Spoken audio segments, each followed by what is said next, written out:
یہ اس وقت کی اتنی اہم ضرورت ہے، گویا کہ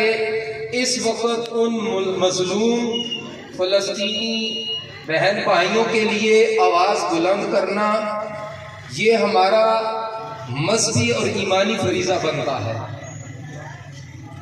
یہ بات یاد رکھیں کہ نبی کریم صلی اللہ علیہ وآلہ وسلم کے ارشاد مبارکہ میں سے ہے کہ من رأى منکم منکرا، حدیث پاک کے الفاظ ہیں، ان کا مفہوم یہ ہے کہ تم میں سے جب کوئی بندہ کوئی برائی دیکھے، یہ عام لفظ ہے، جب کوئی بندہ تم میں سے کوئی برائی دیکھے تو اس کے لیے یہ ہے کہ وہ اس برائی کو دور کرنے کے لیے اپنی طاقت کا استعمال کرے، اپنی طاقت کا الفاظ استعمال کرے۔ آپ سارے حضرات میری اس بات کی طرف توجہ کریں، علماء کرام کے لیے بات اس لیے نہیں ہے کہ وہ الفاظ اور معنی پر اگر غور کریں تو پھر میں 2 منٹ گفتگو نہیں کر سکتا،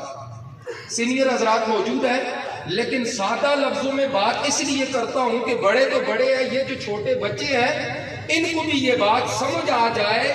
کہ ہم یہاں کس مقصد کے لیے کھڑے ہیں۔ رسول اللہ نے فرمایا تم میں سے کوئی بندہ کوئی برائی دیکھے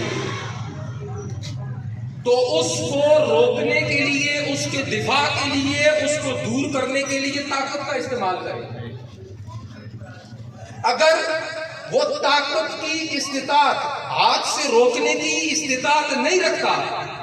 تو فَلْيُغَيِّرْهُ بِلِسَانِهِ،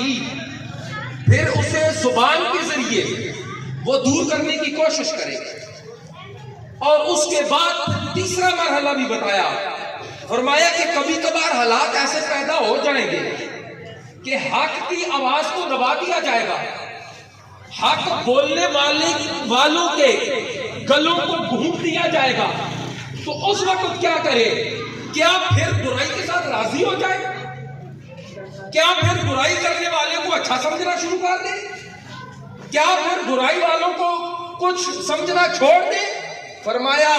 پھر اس کو اپنے دل کے اندر بھی برائی کو برائی سمجھو۔ تو یہ عمومی بات ہے کہ کوئی بھی برائی، یہاں کوئی تخصیص تو نہیں ہے، عمومی بات ہے کوئی بھی برائی،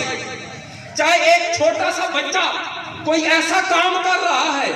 اگر وہ ہمارا بچہ نہیں، ہم گلی سے گزرتے ہوئے دیکھتے ہیں کہ وہ عام نلکا پانی کا وہ بار بار کھول رہا ہے، بند کر رہا ہے، اب یہ کام درست نہیں ہے، ایک تو پانی کا ضیاع ہے، اسراف ہے، دوسرا اس نلکے کو خراب کرنا نظر آ رہا ہے، تو اب یہ برائی بھی ہم راستے میں گزرتے ہوئے دیکھیں تو عام بات ہے کہ اس کو بھی روکیں۔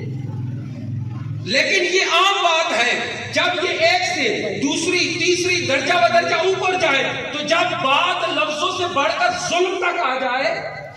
تو کیا خیال ہے؟ پھر ظلم کے خلاف طاقت کا استعمال کرنا نہیں چاہیے؟ کیا اگر جو طاقتور لوگ ہیں اللہ تعالیٰ ان کو ہدایت عطا کرے کہ وہ اس وقت اس چیز کا اعلان کرے کہ اگر دوسرے کفر ممالک اسرائیل کی حمایت کے لیے وہ اعلان کر سکتے ہیں، تو ہماری امت مسلمہ کے حکمرانوں کو چاہیے جن کے پاس اس وقت ہر قسم کے مسائل سے نمٹنے کے لیے اللہ تعالیٰ کی دی ہوئے مسلم امہ کے پاس ہر قسم کے مسائل موجود ہیں، اور اس وقت جو احتجاجی مظاہرے کی بات ہے امت مسلمہ کو چھوڑ کر اس مملکت خدا داد پاکستان کی بات کرتے ہیں کہ ہمارے اس ملک کے پاس، ہمارے اس ملک کے حکمرانوں کے پاس، اداروں کے پاس اللہ تعالیٰ کے دیے ہوئے ہر قسم کے مسائل موجود ہیں، اور کسی قسم کی پوری دنیا میں امت مسلمہ کے لیے جو کفار کی طرف سے الغار کر کے مسائل پیدا کیے جائے تو اس وقت ان مسائل پیدا کیے جائے تو اس وقت ان وسائل کا استعمال کرنا ضروری ہو جاتا۔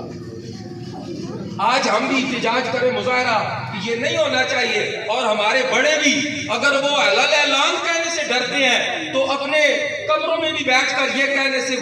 گریزان نظر آتے ہیں کہ وہ بھی کہیں کہ یہ درست نہیں ہے، تو پھر عوام اور حکمرانوں میں فرق کیا رہ گیا؟ اور یہ بات یاد رکھیں کہ پھر اگر ہم یہ نہیں کر سکتے، اب ہمارے پاس طاقت نہیں ہے، ہمارے پاس وہ اتھارٹی نہیں ہے کہ ہم ہاتھ کے ذریعے اور طاقت کے ذریعے ان کفار کے ظلم کو روکے، تو عوام یہ تو کر سکتی ہے، اللہ تعالیٰ نے یہ زبان دی ہے، تو ان کے فلسطینی بہن بھائیوں کے حق میں اور ان ظالموں کے خلاف اپنی زبان کا استعمال کرنا ہمارا حق ہے۔ اور اس کے ساتھ ایک بات یہ یاد رکھے، یہ اللہ رب العالمین نے قرآن کریم کے اندر ارشاد فرمایا انفروا خفافا وثقالا، یہ غزوہ تبوک کی اصل بات ہے۔ سورہ توبہ کے اندر، سورہ برات کے اندر پوری بات چل رہی ہے کہ یہ غزوہ تبوک میں بھی جب مشکل ترین وقت تھا، گرمی کا موسم تھا، دور کی مسافت تھی، صحابہ اکرام کے لشکر تشکیل دیے گئے، حالات اور معاشی طور پر دیکھا جائے تو ایک کھجور پر 2 لوگوں کے گزر بسر کرنے کا وقت تھا، لیکن جب اعلان کر دیا گیا کہ اب روم اور شام کے ان نعرہ تکبیر،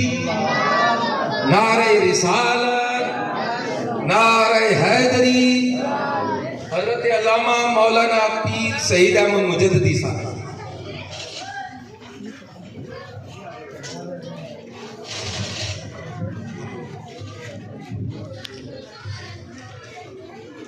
حضرات گرامی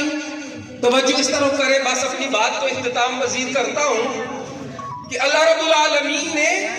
قرآن کریم کے اندر یہ بات ارشاد فرمائی ان لوگوں کے لیے کہ جو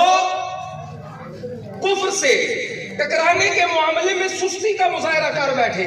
منافقین تو منافقین جو منافقوں کی چالوں میں آ گئے،